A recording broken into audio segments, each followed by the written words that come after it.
Welcome to ISTV English News. I'm Jalasmi Ngangvam with the news. All political parties' pressure on centre will have no effect. Instead, all 60 MLAs should press centre on ILP, says BJP.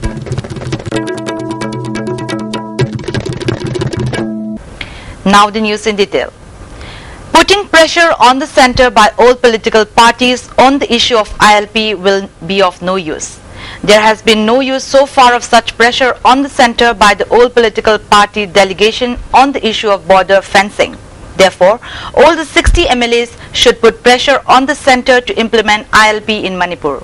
To that, the state unit of BJP will extend all possible help. This stand of BJP was announced by the spokesperson of the party, R.K. Shivachandra, at a press meet held at the party's office today. He said BJP strongly condemns the excesses perpetrated on the students by the state police during the movement of ILP. Moreover, all the mothers arrested by the police should be released at once without any condition. He said BJP has placed the party's stand on the issue at the all-party meet held yesterday at the Chief Minister's bungalow. A 13-member committee of all political parties has been formed at the meeting, which is a good step. But there will be no point in the committee going to Delhi to press the centre on the ILP issue. There had been several committees in the past and had pressed the centre on various issues, all in vain, R.K. Shivachandra said. He further said that BJP has asked the all political party meeting to invite the civil society organizations spearheading the movement of inner line permit in the committee. Chief Minister also agreed. R.K. Shivachandra disclosed that during the UPA regime, the Ministry of Home Affairs had written a letter to the state government in 2012 stating that ILP cannot be implemented in Manipur. At that time, the MLAs of Manipur had not reacted. Instead of remaining silent, they should have gone to Delhi and put pressure on the centre. He appealed to the MLAs to go to Delhi during the ongoing session of the parliament and urged the centre to get the ILP implemented. Manipur ki kanna irang hauri basida isida akoi na Delhi da akoi political party khara hekta chatlaga mayam gi si namdhana ba nemdhana ba mong da chatlaga tawu se BJP gi oina pamjade aduna chatpa targa su subject to the mi mayam ama akoi akhang hi joint action committee da lairiba expert sahi tara tramari tramga issue si deisa sago na dana la ba expert mayam ga kari tausige si tanar ga kari phagadaw no du torga chatpadu da koi lep. The mass sit-in protest demanding implementation of ILP in Manipur continued today too. Maira Paibis, local clubs and organizations held sit-in protests at different places in the valley districts. The decision of the all-party meet held yesterday to form a 13-member committee of all political parties has been generally welcomed. But this should not be a tactics to buy time in getting ILP implemented.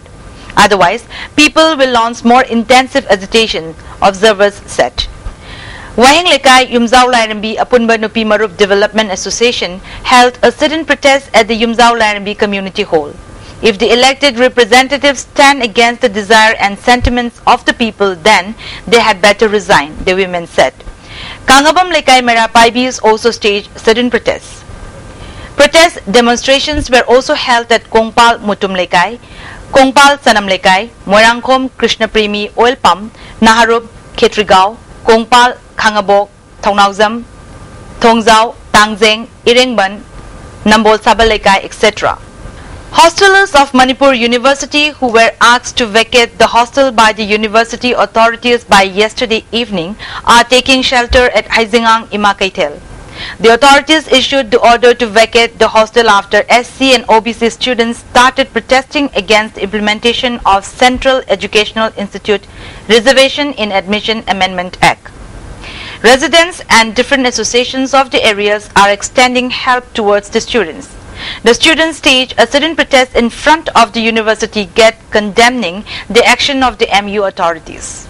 Manipur University Authority ki mafam da koi thamjani wa mafam di tasengna Manipur University ki hostel da laiba mairoi singa si koi lai tam jagya bini maram aduna Manipur University Authority ni logi ki ba mafam adu revoke to biraga maru oina koi hosteler singa si hostel da nena tana yam santi oina lahen biduna koi makha tana lai tam da basda Manipur University Authority ki side ki hona biwaina koina mairoi singa hor sinjara ga na pe tawjari Khanarok Women's Development Association and Meirapaibis of the areas staged a student protest demanding ILP system in Manipur.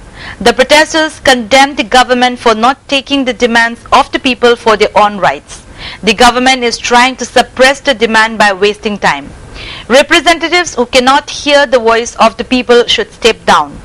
When UPA was in power, they could not do anything, and when BJP is ruling at the center, they are trying to defend themselves, the protesters allege.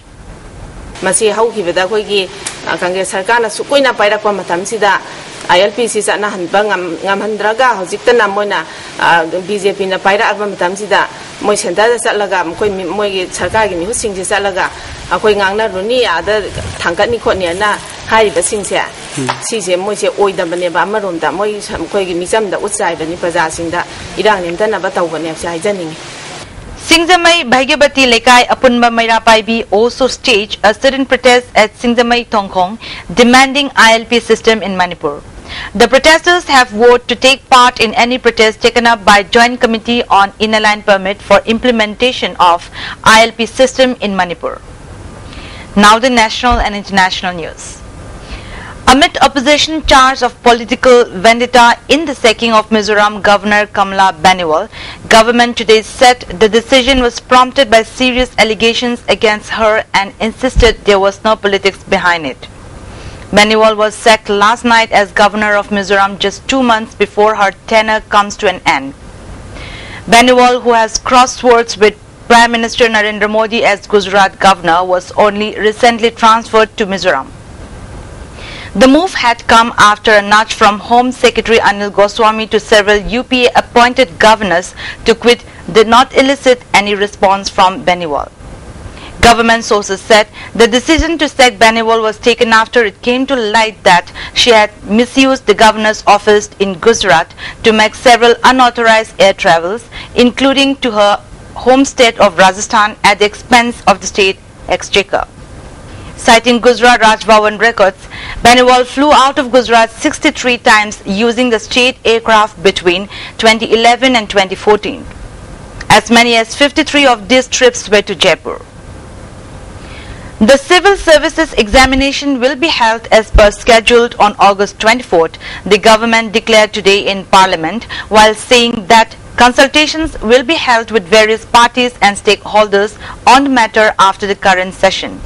As for this year, there is no scope for postponement of examination, Parliamentary Affairs Minister M. Venkaiah Naidu said as opposition created uproar in Rajya Sabha demanding an all-party meeting immediately.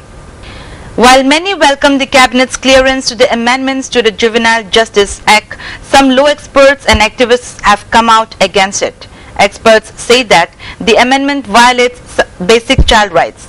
The Cabinet has approved amendment to the Act so that if the Juvenile Justice Board approves, a suspect in the 16 to 18 age group can be tried as an adult and sent to a regular jail. However, such accused cannot be given death sentence or life imprisonment under any circumstance. The government's decision comes amidst data which suggests a spurt in crimes by juveniles.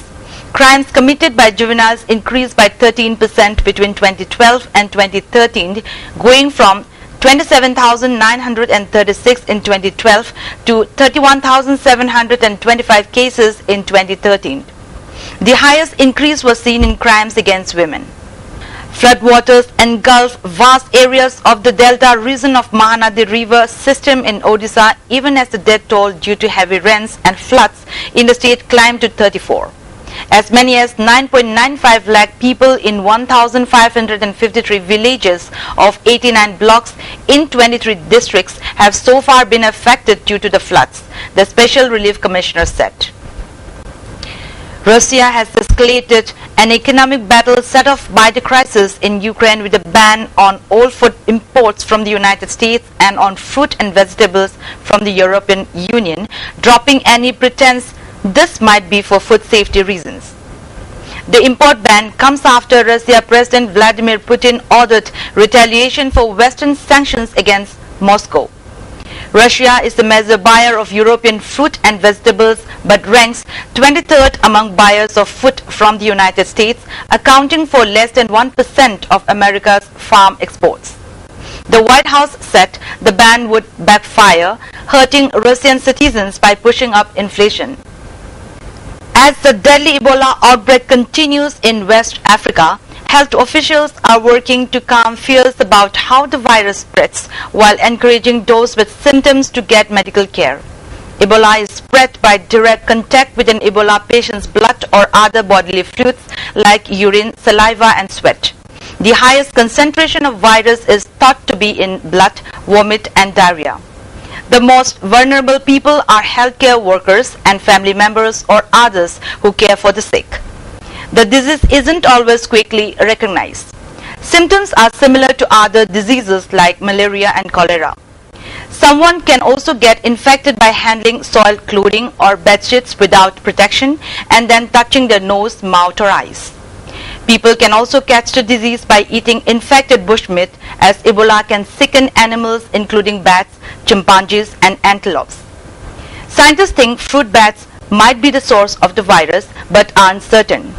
Ebola in some ways similar to the AIDS virus because it is spread through bodily fluids, according to Stephen Morse of Columbia University's Mellman School of Public Health.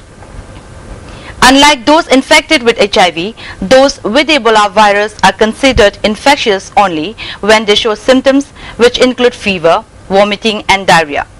The outbreak has so far killed 932 people, or around 55% of those known to have been infected, and sickened hundreds more. The disease emerged in the remote forest regions of Guinea but has since spread to Liberia, Sierra Leone and Nigeria. Before we wind up the top stories once again, all political parties' pressure on centre will have no effect. Instead, all 60 MLAs should press centre on ILP, says BJP.